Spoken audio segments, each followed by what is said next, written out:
Good morning बच्चों। आज हम लोग नाउन केस के बारे में पढ़ेंगे। नाउन केस हमारे होते हैं नॉमिनेटिव केस, ऑब्जेक्टिव और एक्यूजेटिव केस, जिसके अंदर हम डायरेक्ट और इनडायरेक्ट ऑब्जेक्ट देखते हैं। इसके बाद हमारे आते हैं पजेसिव केस। आइए इनके बारे में डिटेल से पढ़ते हैं। नॉमिनेटिव केस क्या होते हैं? Look at the following sentence. Rohan ate bananas. This lesson is easy. In above sentences, इस sentences में Rohan is a subject of the verb और ate banana is the subject of the verb is noun. Rohan and lesson are the nominative cases. Sentences A. Answer to the question. Sentences A में किसी question का answer दिया जा रहा है, यानी who eight बनाना, किसने खाया, किसने किस खाया, रोहन ने खाया, तो रोहन इसमें सब्जेक्ट हो गया। जो हमें कर्ता का पहचान लगाना होता है ना, वो कौन और कैसे का प्रश्न लगाने से उत्तर में आ जाता है। सेंटेंस बी में क्या कह रहे हैं?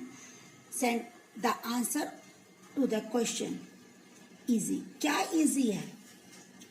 क्वेश्चन का आंसर इजी है या लेसन इजी है, तो इसके लिए लेसन उसका सब्जेक्ट हो गया। यानी हमें कर्ता का पता कैसे लगा? कौन और क्या का प्रश्न लगाने से हमारा कर्ता उत्तर में आ गया। इसके बाद हमारा आता है object of accusative cases. Look at the following sentence. Lata sang song. Mihir likes Ritesh for his truthfulness. Song is the object of the verb sang. Ritesh is an object of the verb likes. मतलब रितेश को क्या पसंद है जो उसके verb के रूप में काम कर रहा है, और सॉन्ग में क्या गाया उसने, ये उसके वर्ब में sang वर्ब हो गई। The noun Ritesh and song are the objective case. इसके अंदर रितेश और सॉन्ग ऑब्जेक्टिव केस है। टू फाइंड द एसोरेटिव केस पुट द whom और when। हमें जब इसका एसोरेटिव केस का पता लगाना होता है ना, तो हम इसके लिए कब और किसको का प्रश्न लगाते हैं। किसका प्रश्न लगाते हैं? कब और किसको, whom और when, before the verb and the subject. जैसे कि पहला सेंटेंस है लता sang what। लता ने क्या गाया? A song. So song is the object, तो सॉन्ग क्या है? ऑब्जेक्ट है। In sentence B Mihir likes whom। Mihir किसको पसंद करता है? रितेश को पसंद करता है, तो इसमें रितेश ऑब्जेक्ट हो गया। इसके बाद आता है direct and direct object. Some of the verb take two objects after them. Example give, promise, teach, ask or tell. One of these objects can be a person. The other can be a thing. मतलब ये किसी person को बताते हैं या किसी चीज को बताते हैं। The noun which is a person in the direct object. जो नाउन इसमें एक पर्सन के लिए यूज हुआ है वो एक इनडायरेक्ट ऑब्जेक्ट है, और जो नाउन किसी थिंग के लिए यूज हुआ है वो डायरेक्ट ऑब्जेक्ट है। जैसे my uncle gave me a present. मेरे अंकल ने मुझे एक प्रेजेंट दिया। My grand mother told me my sister a story. मेरी दादी ने मेरी बहन को कहानी सुनाई। तो इस सेंटेंस में जो पहला सेंटेंस है me and present are the object verb give. दिए है ना, डायरेक्ट दिए जा रहे हैं, तो me is the indirect object और प्रेजेंट डायरेक्ट ऑब्जेक्ट। और बाय जो सेंटेंस बी है इसमें माई सिस्टर एंड स्टोरी जो ऑब्जेक्ट है जिनके बारे में बताया जा रहा है, तो जिसमें माई सिस्टर इनडायरेक्ट ऑब्जेक्ट है और स्टोरी हमारा डायरेक्ट ऑब्जेक्ट है।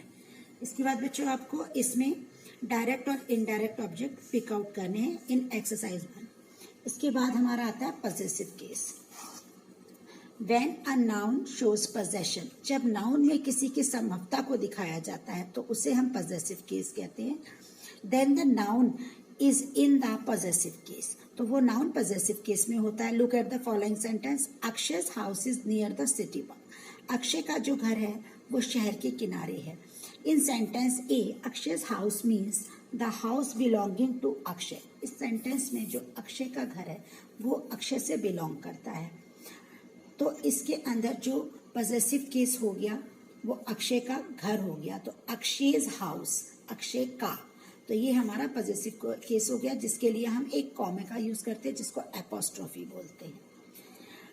फॉर्मेशन ऑफ पजेसिव केस कैसे बनाते हैं देखिए इसमें। The book of the toy, boy कि लड़के की बुक, तो इसको हम क्या कहेंगे, द बॉयज बुक। ये कॉमा लगा के हमने एस लगा दिया तो ये पॉजेसिव केस बन गया। ऐसे इसमें देखिए लुइस बैग, तो इन्होंने कॉमा लगा के कर दिया लुइस बैग यानी लुइस का बैग।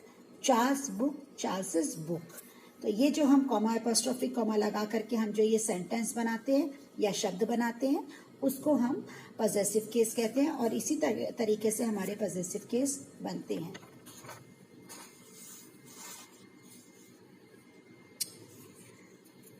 इसी तरीके से आप आगे पॉजेसिव केस बनाएंगे।